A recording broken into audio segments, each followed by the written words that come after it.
ওই রুহি, চলে যাচ্ছিস কেন? তুমি ফোনে কথা বলছো যে, আমি পরে আসি। কথা তো শেষই, এদিকে আয়। হ্যাঁ আপু বলো। আজকে নিয়ামের বাবা আসবে আমাদের বাসায়, এসে বিয়ের দিন তারিখ ঠিক করে যাবে। তাই ভাবছি দেরি না করে কাল পরশু ঢাকায় যাব শপিং এর জন্য। আচ্ছা ভালো তো, যাও। যাও মানে? তুইও যাবি আমার সাথে? কোথায়? কোথায় আবার, ঢাকায়। আমি গিয়ে কি করবো আপু? তুমিই বরং চলে যেও। কি বলছিস তুই রুহি? আগে তো ঢাকা যাওয়ার কথা উঠলে লাফালাফি করতি, এখন না বলে দিচ্ছিস? এতটা পরিবর্তন তোকে কে হতে বলেছে, হ্যাঁ? আমি মুচকি হেসে বললাম, এমনি আমার এখন বাসায় ভালো লাগে আপু। এত কথা বুঝি না আপু। তুই আমার সাথে ঢাকায় যাবি মানে যাবি, হিসাব ক্লিয়ার। আমি হেসে দিয়ে বললাম, আচ্ছা বাবা যাব। এবার আমি বাসায় যাই, আমার পড়তে যেতে হবে। আচ্ছা যা, ফিরে এসে আসিস কিন্তু। আচ্ছা। তারপর বড় মার সাথে কথা বলে বাসার দিকে পা বাড়ালাম। আর ভাবছি যদি ঢাকায় যাওয়া হয় তবে রাওনা ভাইয়ার বাসায় তো যাওয়া হবে। আমায় দেখলে কি ভাইয়া খেপে যাবে নাকি সব অভিমান ভুলে আমায় মাফ করে দিবে? আল্লাহ প্লিজ, কোনো চমৎকার দিও না প্লিজ। নিয়াম তার বাবাকে নিয়ে ফারিন বাসায় ঢুকলেন। পুরো বাসাটা চোখ বুলিয়ে নিয়ামকে বলল, নিয়াম, এই বাসায় তুমি কি করেছিনো? ডেট, এটাই ফারিনদের বাসা। এটা ফারিনের বাসা মানে? এটা তো আমার সেজুতি, অর্থাৎ তোমার মায়ের বাপের বাড়ি। হোয়াট? কি বলছো তুমি বাবা? তোমার শ্বশুরের নাম কি? মোহিন চৌধুরী। আর তোমার চাচা শ্বশুরের নাম রওশন চৌধুরী তো? হ্যাঁ, কিন্তু তুমি কি করে জানলে? মাহিন চৌধুরী, রওশন চৌধুরী হলো আপনার আপন মামা। হোয়াট? কি বলছো তুমি ড্যাড? কি হয়েছে নিয়াম, দাঁড়িয়ে গেলে যে? সরি আঙ্কেল, আমার ড্যাডের কথা শুনে আপনিও হয়তো আমার মতোই অবাক হবেন। কি বলেছে তোমার ডেট নিয়াম? বলো ড্যাড, তুমি যা বলছো এটা কি সত্যি? হ্যাঁ, সব সত্যি। আপনারা কয় ভাই বোন মিস্টার রওশন চৌধুরী? আমরা তিন ভাই বোন ছিলাম, আমার এক বোনও ছিল, কিন্তু আমাদের ছেড়ে বাড়ি থেকে চলে গেছে। অনেক খুঁজেছি কিন্তু পাইনি। আপনাদের 3 ভাই বোনের একসাথে কোনো ছবি আছে? অনেক বছর আগে তুলেছিলাম, কিন্তু সেই ছবি আমার কাছে নেই, বড় ভাইয়ের কাছে আছে। ছবিটা আমাদের দেখাবেন প্লিজ? হ্যাঁ অবশ্যই। বলেই মহিন চৌধুরী ছবি এনে নিয়ামের হাতে দিতে নিয়াম চমকে উঠে বলল, ড্যাড, এটা তো মমের ছবি। তোমার সাথে মমের যে ছবিগুলো দেখেছিলাম সেই একই চেহারা। কি বলছো এসব তুমি নিয়াম? আপনার বোনের নাম কি ছিল? সেজুতি, ও ছিল আমাদের অনেক শখের, কিন্তু ও আমাদের ছেড়ে কোথায় চলে গেছে আজও কিছুই জানি না। বেঁচে আছে কিনা মরে গেছে কিছুই জানা নেই। কবে গিয়েছিলেন? কেনই বা গিয়েছিলেন বলতে পারেন? আজ থেকে 28 বছর আগে, ফ্যামিলিগত বিষয় নিয়ে। রওশন চৌধুরীকে থামিয়ে দিয়ে মহিন চৌধুরী বলে উঠল, এসব পুরনো কথা উঠিয়ে কি লাভ? ও আমাদের ছেড়ে চলে গেছে, কেন গেছে সেটা বলে আর কি লাভ বলেন? যদি বলি কারণটা আমি জানি, তবে কি অবাক হবেন মিস্টার মাহিন চৌধুরী? মানে কি বলছেন কি আপনি? শান্ত হন প্লিজ। আমি আপনাদের নিরাশ করতে চাই না। যে ভুল হয়ে গেছে তা আর শোধরানো সম্ভব নয়। আপনি ঠিক কোন ভুলের কথা বলছেন আমরা বুঝে উঠতে পারছি না। আজ থেকে 28 বছর আগে আমি যশোর ফ্যামিলির বন্ধুর বাড়িতে বেড়াতে এসেছিলাম। স্কুলে সেজুদিকে দেখে প্রথমে প্রেমে পড়ে যাই। আমাদের অনেক দিন সম্পর্ক ছিল, কিন্তু আপনারা ওর ইচ্ছের বিরুদ্ধে ওকে অন্য জায়গায় বিয়ে দিয়েছিলেন। আমি আপনাদের সামনে আসতে চাইলেও সেজুতি আমায় আসতে দেয়নি। ও ভাবতো আপনারা আমায় মেরে ফেলবেন, তাই ও নিজ সিদ্ধান্তে আমি পালিয়ে বিয়ে করি, যার কারণে আমার ফ্যামিলিও মেনে নেয়নি। তারপর আমরা ঢাকায় থাকতাম। কথা শেষ করার আগে মহিন চৌধুরী বলে উঠলেন, তার মানে আপনি সে ছেলে যে আমাদের সেজুতিকে নিয়ে সেদিন পালিয়েছিল?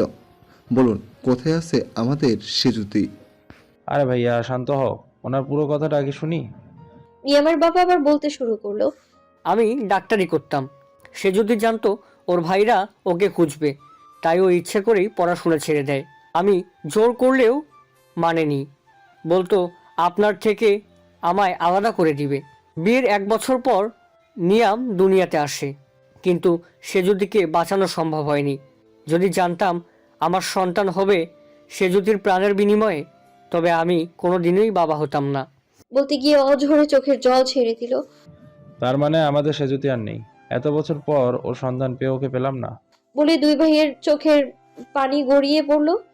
ফাইনাপুর বিয়ের তারিখ পড়েছে, বিয়ের আর 14 দিন বাকি আছে। ফারিনাপুর বিয়ে হচ্ছে তার নিজেরই কাজিনের সাথে। কখনো ভাবেও নি নিয়াম ভাইয়া ফারিনাপুর কাজিন হবে। বিষয়টা কোথা থেকে কোথায় চলে গেল। নিয়াম ভাইয়া শুধু আমার দুলাভাই না, সে আমার ফুফাতো আব্বুর কাছে সে যদি ফুপুর গল্প অনেক শুনেছি। অনেক বড় ফ্রেম করা ফ্যামিলি ফটোতে সে যদি ফুপির ছবিও দেখেছি। সে এক কথা ছিল ভীষণ সুন্দরী, যা দেখে নিয়াম ভাইয়ার বাবা ক্রাশ খেয়ে ভাগিয়ে নিয়ে গেল। ফুপু আর বেঁচে নেই শুনেই মনটা খারাপ হলো ভীষণ। নিয়াম ভাইয়া এ বাসার জামাই না, সে এ বাসার ভাগ্নে, তার আদর যেন দ্বিগুণ হয়ে গেল। কাজিনের বউ হতে পারাটা তো ভাগ্যের ব্যাপার। ফাইনাপুর ভাগ্যটা ভীষণ ভালো। নিয়াম ভাইয়া আমার ফুপুর ছেলে, জানতে পারে আম্মু বড়মার খুশি যেন আকাশ ছুঁয়েছে। রানা ভাইয়াও তো আমার কাজিন, আর আমিও তার বউ। কিন্তু বিয়েটা একটা অ্যাক্সিডেন্ট মাত্র, হয়তো টিকবে হয়তো টিকবে না। সম্পূর্ণটাই রানা ভাইয়ার উপর ডিপেন্ড করে। আমার ভাগ্যটাও যদি ফাইনাপুর মতো ভালো হতো, যদি নিয়াম ভাইয়ার মতো রানা ভাইয়াও আমায় এতটাই ভালোবাসতো। ভালোবাসে তো, কিন্তু আমার কল্পনায়, বাস্তবে তার রাগ অভিমান বকাঝকা এসবই দেখেছি শুধু আমি। ফাইনাপুর ইচ্ছে ঢাকা যাওয়ার জন্য রওনা হলাম আমরা। সাথে আছে নিয়াম ভাইয়া, আমি আর ফাইনাপু। সারা রাস্তা দেখলাম তারা কত ফাজলামো করে, আবার একটু একটু মিষ্টি ঝগড়াও করে। ভীষণ সুন্দর তাদের জুটিটা। আমার আর রাওনা ভাইয়া জুটিটা কেমন আমি জানি না, কিন্তু রাওনা ভাইয়া একদিন আমায় বলেছিল তার পাশে নাকি আমাকে পৃথিবীর সবচেয়ে ভালো মানায়। কিন্তু এই অভিমান সেই সব কিছু মিথ্যা প্রমাণ করে যাচ্ছে। ঢাকা গিয়ে আমি কি পারবো রাওনা ভাইয়ার অভিমান ভাঙাতে? নাকি পারবো না? নাকি ছুঁড়ে ফেলে দিবে আমায় রাওনা ভাইয়া? আমি যে তার বউ, এটা কি তার মনে আছে? পারবো কি এই অভিমান ভেঙে দিয়ে ফিরিয়ে আনতে? পৌঁছে গেলাম ঢাকায়। আমাদেরকে রাওনা ভাইয়ার বাসায় নামিয়ে দিয়ে নিয়াম ভাইয়া চলে গেলেন। অনেকদিন পরে ঢাকায় আসা। এটা রাওনা ভাইয়ার ঢাকায় নিজস্ব বাড়ি। ডক্টর হওয়ার পর ভাইয়া এখানেই সব সময় থাকবেন, তাই মহিন চাচু খুব সুন্দর করে শুধুমাত্র রৌনক ভাইয়ার জন্যই বাড়িটা বানিয়েছেন। গ্রামের ভাষায় বলে বাড়ির সামনে সুন্দর একটা পুকুর বানিয়েছেন। বেলি ফুলের গাছে ছেয়ে আছে পুরো ফুলের বাগানটা। বড় মা বলে রৌনক ভাইয়া নাকি আমার জন্যই বেলি ফুল এত পছন্দ করে। আমি পছন্দ করি তাই। কিন্তু আমার সাথে রৌনক ভাইয়ার করা হার্ড বিহেভিয়ার জন্য আমার কখনোই তা মনে হয়নি। রানা ভাইয়ের কাজের ছেলেরা এসে আমাদের ব্যাগ নিয়ে ভেতরে ঢুকলো। আমি আর ফাইনাপু ভেতরে গেলাম। ফাইনাপু বিশ্রাম নিচ্ছে আর আমি পুরো বাসাটা ঘুরে ঘুরে দেখছি। প্রত্যেকটা জিনিস দেখে আমি অবাক হচ্ছি। বাসার প্রত্যেকটা জিনিস আমার পছন্দের। যশোরে গেলেই আমার এক একটা জিনিসের পিক দেখিয়ে বলতো কোনটা সুন্দর, আর আমি সেগুলো যেগুলো যেগুলো বলতাম সুন্দর ঠিক সেইগুলোই কিনেছে। তবে রানা ভাইয়া কি সত্যিই ভালোবাসে আমায়? ভাবতে ভাবতে বাইরে গাড়ির শব্দ পেয়েই জানালা দিয়ে তাকিয়ে দেখলাম রানা ভাইয়ের গাড়িটা ভেতরে ঢুকছে। তাকে দেখার তৃষ্ণা আমায় যে শেষ করে দিচ্ছে। দেখবো আজ রানা ভাইয়াকে মন ভরে দেখবো, সে বাধা দিলেও দেখবো। দৌড়ে গিয়ে সিঁড়ির সামনে দাঁড়িয়ে রইলাম। White pant, white shirt, golden ঘড়ি, কালো সানগ্লাস, হাতে ল্যাপটপের ব্যাগ। ফোন স্ক্রল করতে করতে সিঁড়ি দিয়ে উঠছেন। আমি তো শেষ রে। এই ছেলে আমার তার রূপ দিয়েই খুন করতে পারে। এক দৃষ্টিতে তাকিয়ে আছি আমি। রানা ভাই আমার দিকে এক পলক তাকিয়ে সাথে সাথে চোখ ফিরিয়ে নিল। আরে চোখ সরিয়ে নিলেন কেন? দেখুন না আমায়। অন্য ছেলেরা তাকালে তার চোখ দিয়ে পানি পড়ে যায়, কিন্তু আপনি তাকালে সমস্যা নেই। মনে মনে বললাম কথাগুলো, সরাসরি বলার মতো সাহস আমার নেই গলায়। রানা ভাইয়া যেন আমায় দেখেও না দেখার ভান করে চলে গেল, আর আমি সেই নির্লজের মতো একইভাবে দাঁড়িয়ে স্ট্যাচুর মতো আছি। ওই রুহি, রুহি, ওই। ফাইনাপুর ধমক খেয়ে আমার ধ্যান ভেঙে নড়ে চড়ে উঠলাম। ফাইনাপুর দিকে ঘুরে দাঁড়িয়ে ভ্যাবাচাকা খেয়ে বলল, হ্যাঁ কি হয়েছে আপু? এভাবে মূর্তির মতো দাঁড়িয়ে আছিস কেন রে? কই না তো, কখন? আবার না তো বলে? এই মাত্রই তো আমি ধাক্কা দিতে নড়ে উঠলি। কি রে, তোরে আবার ঝিনে টিনে ধরে নাই তো? দূর, কি বলো? ঠিকই বলছি। তোর ভাবসাব খারাপ, নাকি আবার কারো প্রেমে পড়ে টাল হয়ে গেছিস? হ্যাঁ আপু, ঠিকই ধরেছ। আমি তো জন্মের পর যেদিন বুঝতে শিখেছি সেদিন থেকেই তোমার ভাই রাউন অফ টাইগারের প্রেমের সাগরে ডুবে মরছি। কিন্তু দুঃখের বিষয়, তোমার ভাই সাঁতার জানা সত্ত্বেও আমার সেখান থেকে উদ্ধার করছে না।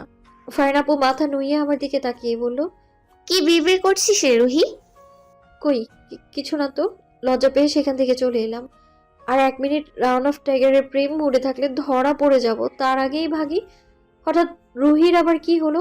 কেমন প্রেম প্রেম ভাব বলেই ফারিন আপু হেসে দিল। এখনো এসে ড্রেসটা চেঞ্জ করিনি, তাই ভাবলাম রুমে গিয়ে ড্রেস চেঞ্জ করি। রুমের দিকে পা বাড়াতেই চোখে পড়লো রাওনা ভাইয়ার রুমটা। আর চোখের রুমে চোখ বুলিয়ে দেখলাম রুমে রাওনা ভাইয়া নেই। পা টিপে টিপে রাওনা ভাইয়ার রুমে ঢুকলাম। গিয়ে শুনতে পেলাম ওয়াশরুমে পানির টুপটাপ শব্দ। তার মানে রাওনা ভাইয়া শাওয়ার নিচ্ছেন? আমি ভাইয়ার পুরো রুমটায় চোখ বুলিয়ে দেখলাম, কি সুন্দর করে সবকিছু গোছানো পরিপাটি আছে। সচরাচর পৃথিবীর কোনো পুরুষ জীবনে এতটা গোছানো কখনোই হয় না। কিন্তু রাওনা ভাইয়া কেন যেন সবার থেকে আলাদা। সে প্রশ্নের উত্তর জানা নেই। তুই ছেলে মানুষ, তুই এলোমেলো থাকবি, তুই গোছানোটা অগোছালো করে দিবি, আর আমরা মেয়েরা সেটা গোছাবার মেয়েদের বকাঝকা খাবি। কিন্তু তুই কেন সবকিছু গুছিয়ে রাখতে যাবি, বোঝা আমারে। তার আগে তুই আমাকে বল, তুই আমার রুমে কেন এসেছিস? পেছন থেকে কেউ বলে উঠতেই লাফিয়ে উঠলাম, ঘুরে তাকালাম আমি। তাকিয়ে আপনি তো আরো শেষ। উন্মুক্ত শরীরে কোমরে টাওয়াল পেঁচিয়ে কপাল কুঁচকে রাগী দৃষ্টিতে তাকিয়ে আছে আমার দিকে। হোক রাগী দৃষ্টি, তাও যে আমি 200 ভোল্টের ক্রাশ খেয়েছি। কি দেখে খেয়েছি আমি, কেন খেয়েছি, সেই বর্ণনা দেওয়ার মতো পরিস্থিতিতে আমি এখন নেই। উফ, রাউন্ড যে একটা লাল টমেটো। আমি কিছু জিজ্ঞেস করেছি তোকে? কেন আসতে পারি না? আমার পারমিশন ছাড়া আমার রুমে ঢোকা নিষিদ্ধ। দ্বিতীয়বার আর এই ভুল করিস না। আইসে আমি কোনো পারমিশন নেওয়ার প্রয়োজন মনে করি না। আইসে পারমিশন নেওয়া লাগবে তার থেকে। হ্যাঁ, তোর সাহস তো দেখছি ভীষণ বেড়েছে। কেন পারবেন? আমার হাজবেন্ড ভীষণ সাহসী। তার বউ হয়ে আমি সাহসী না হলে কেমনে চলবে? So what? কই তোর হাজবেন্ড? আমার সামনেই আছে। ঠিক বুঝলাম না, তুই কি বলতে চাইছিস? বারে, ভুলে গেলেন? 8 মাস আগে যে আমায় জোর করে পালিয়ে বিয়ে করলেন, এখনই ভুলে গেলেন? গাঞ্জা টাঞ্জা খান নাকি রাওনা? কি আমি গাঞ্জা খাই? এই মুহূর্তে আমার তো তাই মনে হচ্ছে। হাজবেন্ড হয়ে নিজের বউকেই চিনতে পারছেন না? এটা কি গাঞ্জাখোরের মতো কথা নয়? আমি তোর কে? আবার বলতো। আপনি আমার হাজবেন্ড বলার আগেই আমার মুখ তার হাত দিয়ে চেপে ধরে বললেন, নেক্সট টাইম আমার রুমে তোকে যেন না দেখি, বুঝলি? এবার বেরো। আমাকে রুমের বাইরে এনে আমার মুখটা ছেড়ে দিয়ে ঠাস করে দরজাটা লাগিয়ে দিলেন একদম আমার মুখের সামনে। নেক্সট টাইম আপনার রুমে আসবো না মানে 100 বার নয়, 200 বার আসবো। তার রুমে আসতে নাকি আবার আমার পারমিশন লাগবে? আসছে গুল্লি মারি তোর পারমিশনের। হ্যাঁ, আরে বাবা, বুঝলাম আমি ভুল করেছি। তার জন্য যে 8 মাস শাস্তি দিলি, তাতে কি হয়নি? এই 8 মাসে যে আমি জ্বলে পুড়ে মরেছি, সেই সম্পর্কে কোনো ধারণা আছে? বিয়ে যখন আমায় করেছিস, তখন তোর অভিমান আমি ভেঙেই ছাড়বো, বজ্জাত বেটা। সে নাকি আবার ডাক্তারি পড়ে। আরে বেটা, আমার হৃদয়টা আগে পড়, তারপর তুই ডক্টর হয়, নয়তো ডক্টরের আব্বা হ। তাতে আমার কিছুই যায় আসে না। হাহ, এতদিন না হয় দূরে ছিলাম, তাই কিছু করতে পারিনি। এবার যাবা কই তুমি, চান্দু রান অফ টাইগার? বিয়ের অশেষ রহমতে তোমার প্রতি আমার প্রেম ভালোবাসা সব চলে এসেছে। এবার তোমাকেও আমার প্রেমে ফেলে জব্বর ধোলাই যদি আমি না দিচ্ছি, তবে আমার নামও রাফিয়া রওশন রুহি নয়। বলি রুমে এসে ফ্রেশ হয়ে নিলাম। রান অফ পেটে হাত দিয়ে হাসতে হাসতে বিছানায় গড়াগড়ি খাচ্ছে, কারণ রুহির কাণ্ডটা। সেই ছোট্ট রুহি আমার কাছে আজও একটু বড় হয়নি। সেই আগের মতো বোকা বোকা কথা, সেই আগের মতোই ঘাট তেরা। আগেও আমার ফড়িং পাখিটার কথা শুনে হাসতাম, আজও তার ব্যতিক্রম হতো না। আমায় এতটাই ভালোবেসে ফেলেছো তুমি ফড়িং কন্যা, এসে এখনো ড্রেসটাও চেঞ্জ না করে আমার পেছনে ছুটলে। আমাকে দেখার ভীষণ তৃষ্ণা লেগেছিল তোমার চোখে, যে আমি স্পষ্ট তোমার চেহারায় দেখতে পেয়েছি মেঘবতী। বিয়ে হচ্ছে এমন বন্ধন যেখানে যতই দূরত্ব থাকুক না কেন, তার প্রতি মায়া জন্মাতে বাধ্য। হয়তো তুমিও সেই মায়ায় আটকে গেলে মাই প্রিন্সেস। দূরত্ব কখনোই ভালোবাসা কমায় না, বরং বেশি বেশি ফিল করায়। আনমনে কথাগুলো ভেবেই রাউন্ড অফ দ্য ড্রয়ার থেকে রুহির একটা শাড়ি পরা পিক বের করে তার দিকে তাকিয়ে বলতে শুরু করলেন, অসম্ভব মায়া তোমার চোখে ফড়িং, যা আমার জটিলতম অভিমানকেও ভেঙে চুরমার করে দিতে পারে। তোমার মায়া আমায় কোনো দিনও ছাড়বে না ফড়িং পাখি। দূরে থেকেছি বলে কি ভেবেছো আমি তোমার খবর রাখিনি? এটা যদি ভেবে থাকো তাহলে তুমি ভুল। তোমার রেজাল্ট এগোনোতে সবচেয়ে বেশি খুশি যে মানুষটা হয়েছে সে হলাম আমি, যা তুমি কখনোই হয়তো জানবে না। তোমার প্রত্যেকটা মুহূর্তের খবর আমি রেখেছি ফড়িং, আর সারা জীবন রাখতে চাই। এতে তুমি বাধা হও বা না হও তার পরোয়া করবো না।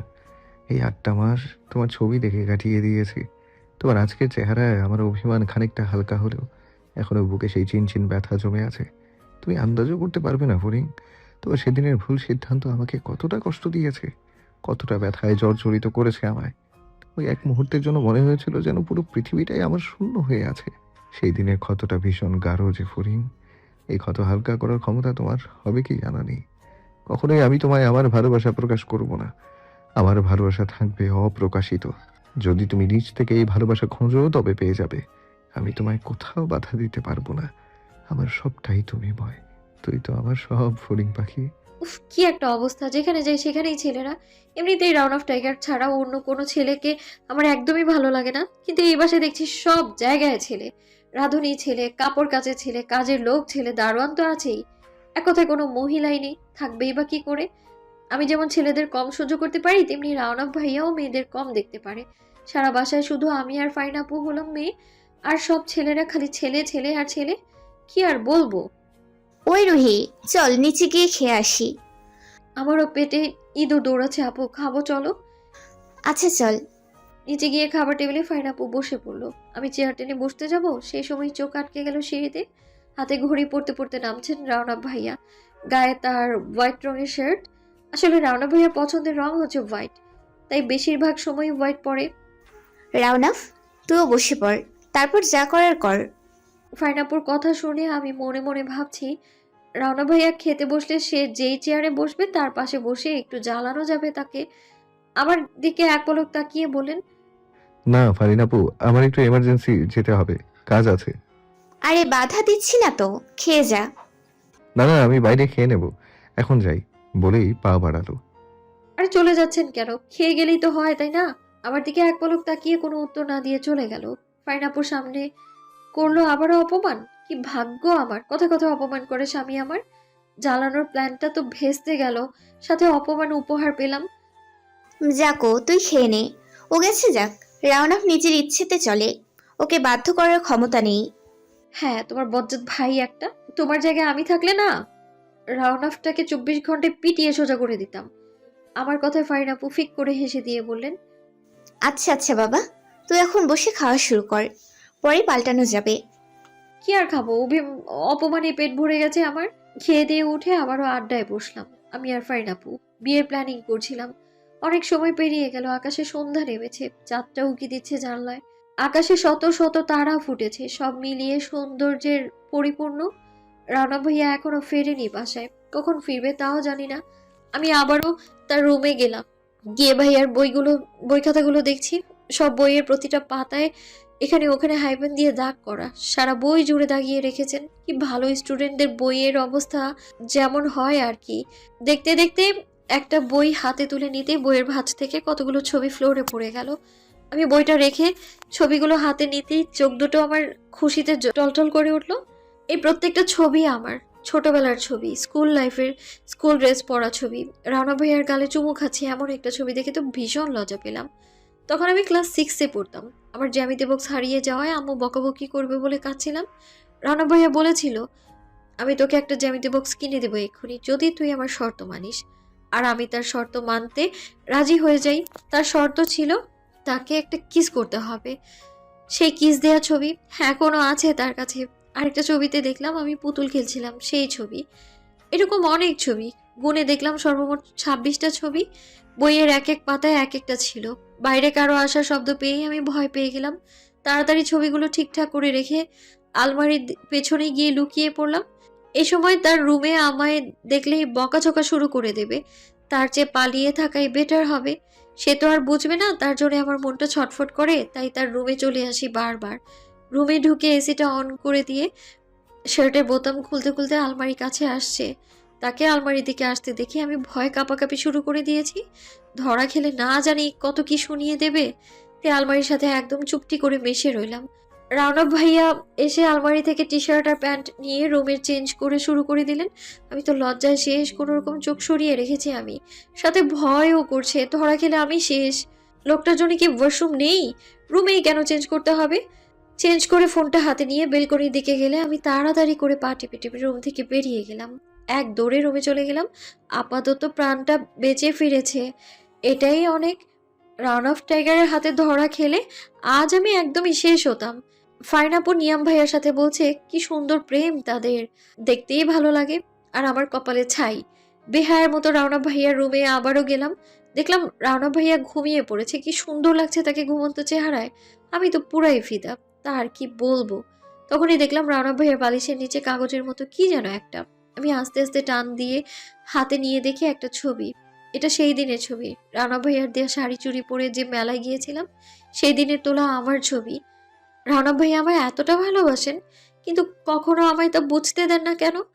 আমি যে আপনার সাথেই থাকতে চাই রাওনা ভাইয়া, কেন দূরে ঠেলে দেন বারবার আমায়? ভীষণ মন চাচ্ছে আমার রাওনা ভাইয়ার বুকে মাথা রেখে ঘুমাই। এক মুহূর্ত দেরি না করে আমি চলে গেলাম তার বুকের উপর। রাওনা ভাইয়ার বুকে মাথা রেখে চোখটা বুজে ফেললাম। আমার মাথা রাওনা ভাইয়ার বুকের উপর বুঝতে পেরে রাওনা ভাইয়া চোখ তুলে তাকালেন। সাথে সাথে আমার মাথাটা সরিয়ে উঠে পড়লেন। তুই এত রাতে আমার রুমে কি করছিস? কেন আসতে পারি না? কারণ আমি চাই না। আপনি চান বা না চান তাতে আমার কিছুই যায় আসে না। আমি আপনার সাথেই আপনার রুমে ঘুমোতে চাই, ব্যাস। মানে দেখ রুহি, এত রাতে তোর সাথে তর্ক করার কোনো ইচ্ছে নেই, চুপচাপ চলে যা। যাবো না বলছি মানে যাবোই না। আর শুনুন, আপনি না আমাকে একদমই রুহি বলে ডাকবেন না। আপনার মুখে আমার ফড়িং শুনতেই ভালো লাগে। এত রাতে একটা ছেলের রুমে এসে তার সাথে ঘুমাতে যাচ্ছিস, লজ্জা করছে না তোর? বাবারে বাবা, আপনি আবার ছেলে নাকি? So what? তো আমি কি মেয়ে? আরে না, আপনি মেয়ে কেন হতে যাবেন? আপনি তো আমার স্বামী। এইটুকু বয়সে স্বামী স্বামী করতে লজ্জা লাগছে না তোর? কিসের লজ্জা? হাজবেন্ডের কাছে আবার লজ্জা লাগে নাকি? কই, কোথাও তো শুনিনি। দেখ রুহি, ভালোয় ভালোয় লিভ, গো নাও। জি না, যাবো না আমি। শুনুন তো, আমায় শুতে দিন তো, জায়গা দিন তো। বলেই তার কাছে যেতে ভাইয়া আমায় ধরে বিছানায় শুয়ে দিয়ে নিজে উঠতে উঠতে বলেন, ওকে, তাহলে তুই এখানে ঘুমো, আমি অন্য কোথাও যাচ্ছি।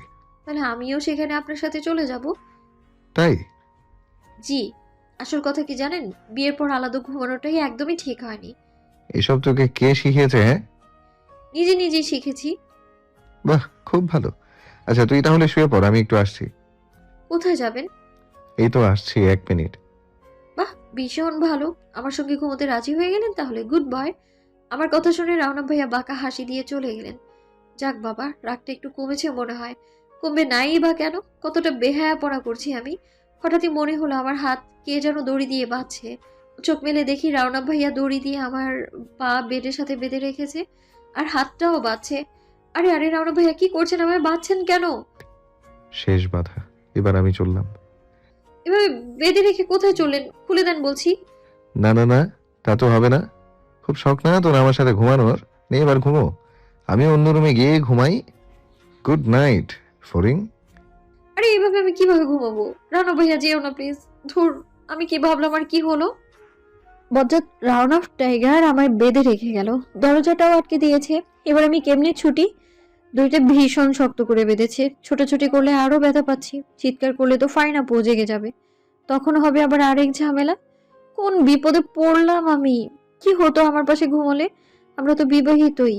যতবার রওনা ভাইয়ের ফাঁদে পা দিয়েছি ততবার পরাজিত হয়েছি, কিন্তু এবার হাল ছাড়লে হবে না। এবার তো আমি তোমার অভিমান ভাঙিয়েই ছাড়বো। এই পথে যত কাটাই থাকুক না কেন, প্রতিবার তুমি যেত, এবার আমার পালা। কথাগুলো বলি হঠাৎ কান্না পাচ্ছে আমার। কেন হয় আমার সাথে এমন? যদি আমায় ভালোই না বাসো, তবে আমার ছবি বইয়ের মাঝে বালিশের নিচে কেন রাখো? তবে কি তুমি আমায় ভালোবাসো না রাওনা ভাইয়া? বৃথা যাবে আমার এই চেষ্টা? নাকি সত্যিই ভালোবাসো? কিছুই বুঝি না আমি। কেন এমন কনফিউজড রাখো আমায় বারবার? রানা ভাইয়ার কথা ভেবে কাঁদতে কাঁদতে কখন ঘুমিয়েছি আমার জানা নেই। হোক দড়ি বাঁধা, তাও আমার ঘুমের আগমন ঘটবেই। আর ঘুমালে পৃথিবী উল্টে গেলেও আমার ঘুম পূর্ণ হওয়া অবধি জাগা দুষ্কর। রানা প্রায় 1.5 ঘন্টা পর তার দরজা খুলে রুমে ঢুকলেন। রুমে ঢুকে রুহির ঘুমন্ত চেহারায় তাকিয়ে বুকে হাত গুজে কিছুক্ষণ দাঁড়িয়ে রইলেন। দড়ি বাঁধা থাকায় টান টান হাত পা হয়ে শুয়ে আছে রুহি। এমনিতে রুহি এলোমেলো হয়ে ঘুমোয়, কিন্তু আজ পুরো সোজা। মুখের উপর কেটে ছোট করা চুলগুলো পড়ে আছে। রানাফ অনেকক্ষণ পর রুহির কাছে এসে মুখের উপর পড়ে থাকা চুলগুলো কানের কাছে গুজে দিল। তোমার এই ঘুমন্ত মায়াবী চেহারা আমায় ভীষণ রকম কাছে টানে জান, কিন্তু এখনো যে তোমার কাছে আসার সময় হয়নি। তোমার থেকে দূরে থাকাটাই বেটার হবে এই মুহূর্তে। যতদিন না আমি তোমাকে সম্পূর্ণরূপে নিজের বউ হিসেবে ঘরে না তুলতে পারবো, ততদিন আমি তোমার কাছে আসবো না। হ্যাঁ, তুমি আমার বউ, কিন্তু সেদিনের বিয়েটা একটা অ্যাক্সিডেন্ট মাত্র। বিয়েটা করেছি শুধুমাত্র তুমি যে আমার সেটা নিশ্চিত হওয়ার জন্য। তোমাকে আমি কাউকে দিতে পারবো না ফরিং, তুমি শুধু আমারই থাকবে। জানি তুমি শুধু এসব করছো আমার অভিমান ভেঙে দেওয়ার জন্য। তোমার প্রতি আমার অভিমান নেই, অভিমান তোমার দুঃখের উপর। যে দুঃখের ঘরে তুমি নিজেকে তুচ্ছ মনে করো, সেই দুঃখের ওপর আমার অভিমান। যতদিন না তোমার এই দুঃখকে শেষ করছি, ততদিনে না আমার অভিমান ভাঙবে না। কথাগুলো রানাফ একা একা বলে রুহির কপালে আলতো করে ঠোঁট ছুঁয়ে, তারপর রুহির বাঁধন খুলে দিয়ে তার গায়ের ওড়নাটা ঠিক করে গায়ে চাদর টেনে দিতে গিয়ে রানফ খেয়াল করলো রুহির পায়ে যেখানে দড়ি বাঁধা ছিল সেখানে অনেকটাই লাল হয়ে আছে। রান অফ ড্রয়ার থেকে একটা মলম নিয়ে রুহির পায়ে লাগিয়ে দিয়ে কিছুক্ষণ তাকিয়ে থেকে চলে যায়। তারপর পাশের রুমে শুয়ে পড়ে। রুহির ঘুম ভাঙতেই শোয়া থেকে উঠে সোজা হয়ে বসে 2 হাত টান করে আলসেমি দেয়। হঠাৎই মনে পড়ল যে সে তো রাউনাফের রুমে আছে। বলল, তার মানে আমি রাউনাফ ভাইয়ার রুমেই ঘুমিয়েছিলাম। কি আমি তো বেডের সাথে বাঁধা ছিলাম, বাঁধনটা কে খুলে দিল? আর এভাবে গায়ে চাদর টেনেই বা কে দিয়েছে? দরজাটাও খোলা আছে দেখছি। রাউনাফ ভাইয়া কোথায়? এই রুমে কে এসেছিল? রাউনাফ ভাইয়ার রুমে তো কাউকে ঢুকতে দেয় না বলে মনে হয় আমার। তবে কে এসেছিল? ফারিন আপু? না না, ফারিন আপু এলে তো আমায় জাগিয়ে তুলে প্রশ্ন করতো। তবে কি রাউনা ভাইয়া এসেছে, এসব করেছে সে? হ্যাঁ, সেই করেছে, আমি নিশ্চিত। সে ছাড়া এই কাজ কেউ করবে না। আপনি আমায় এতটা ভালোবাসেন, তাও কেন এতটা কষ্ট দেন আমায় রাউনা ভাইয়া? আজকে খবর আছে আপনার। বাঁধবেনও আপনি আর খুলবেনও আপনি, তাই না? সাথে সাথে নেমে গেলাম রৌনক ভাইয়াকে খুঁজতে। সব রুম খুঁজলাম, কোথাও পেলাম না। দৌড়ে নিচে খুঁজতে গেলাম। এদিক ওদিক তাকিয়ে দেখছি, কোথাও দেখতেই পাচ্ছি না তাকে। হঠাৎ পেছন থেকে ফারিন আপু বলে উঠলো। এভাবে কি খুঁজছিস রুহি? আমি পেছন ঘুরে তাকিয়ে বললাম, কিছু না তো। তুমি কখন উঠেছো ঘুম থেকে আপু? অনেকক্ষণ আগেই উঠেছি, কেন? না, আসলে বলছিলাম যে রাওনা ভাইয়াকে দেখেছো? কেন, কি হবে রনফকে দিয়ে? ঘুম থেকে উঠে আমার ভাইকে খুঁজছিস যে? ভাইয়ার কাছে একটু কাজ ছিল আমার। তুমি বলো না রাওনা ভাইয়া কোথায়? তুমি কি জানো? রাওনাথ তো সেই কখন মেডিকেলে চলে গেছে। কলেজে? হ্যাঁ, ওর তো ক্লাস আছে তাই। ও মন খারাপ করিস কেন? আসলে পরে কথা বলিস। আচ্ছা।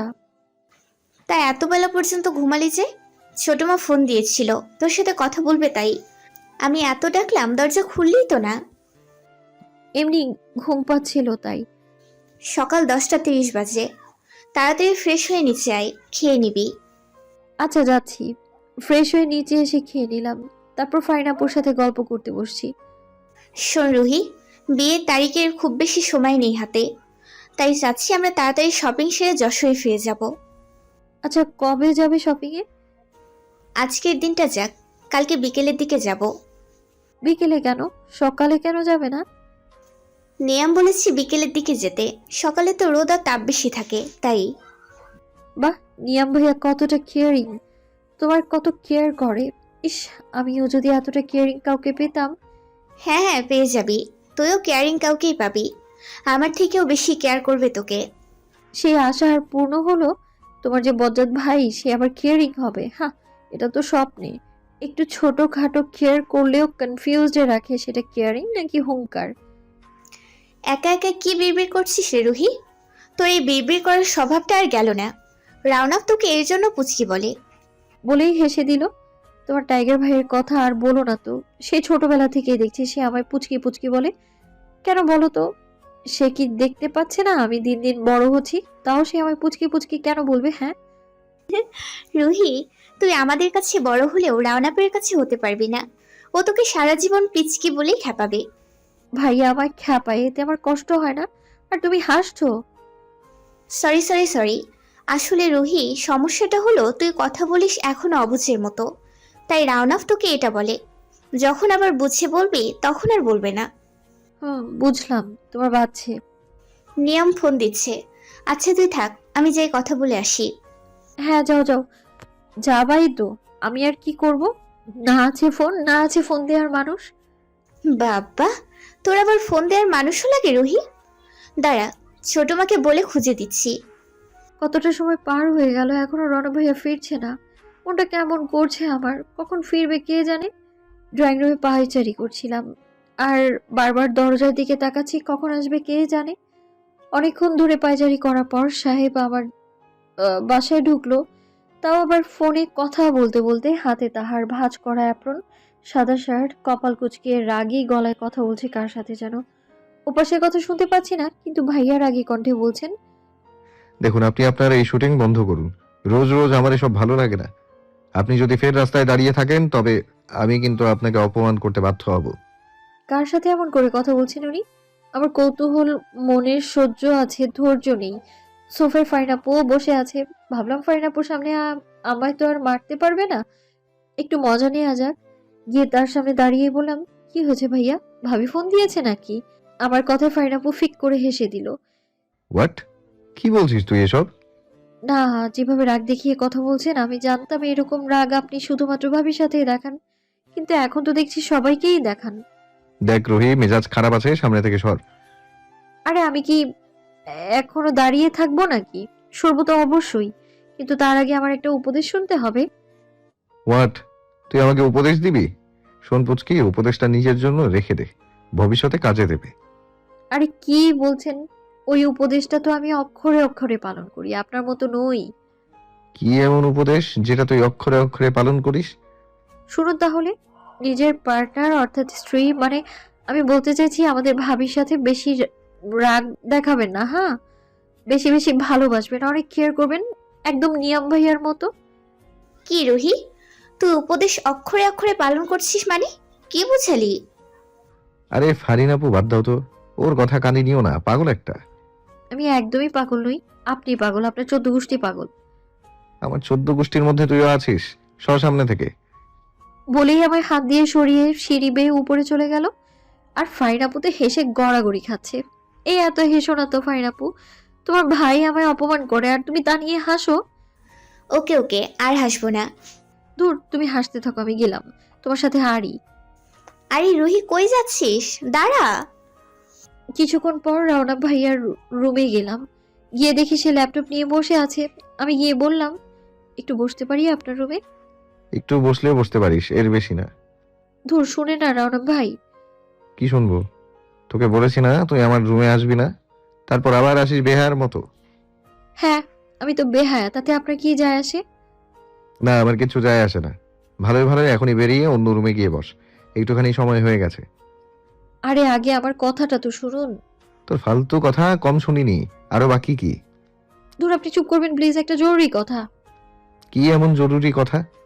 হ্যাঁ তাহলে শুনুন,